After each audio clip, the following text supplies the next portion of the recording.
अभिजित पोटे यांना विचारूया काय झालं। अभिजित, नेमका काय प्रकार आहे?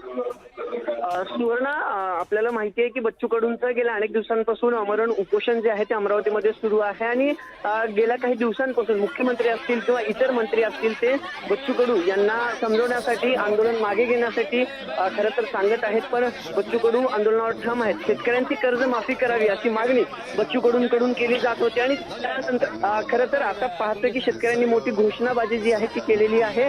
अजित पवार भाषणाला उभे राहिले, अजित पवारांचं भाषण सुरू होतात शेतकऱ्यांनी थेट अजित पवारांना जाब विचारायला जो आहे तो सुरुवात केला आणि बच्चू कडूंना न्याय द्या, शेतकऱ्यांची कर्ज माफी करा या मागणीसाठी ह्या शेतकऱ्यांनी जोरदार घोषणाबाजी केली। दरम्यान अजित पवारांनी भाषण अभिजित, काही महिला दिसत आहेत, काही दिव्यांग महिला सुद्धा यामध्ये सहभागी होत्या का?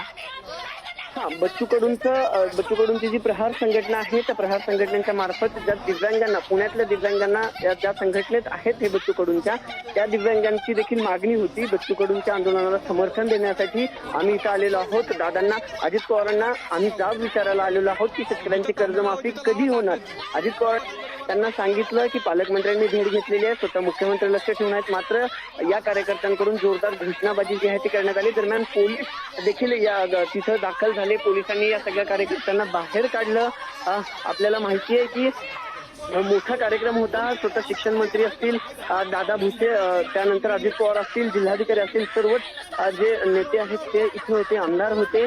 त्यांना समजवण्याचा प्रयत्न केला, पण जोरदार घोषणाबाजी सुरू होती आणि म्हणून आता या सगळ्या आंदोलकांना जे आहे ते पोलिसांनी ताब्यात घेतलेलं आहे, कारण अजित पवार त्यांना समजावून सांगण्याचा प्रयत्न करत होते की अभिजित असेच सोबत राहा, स्वतः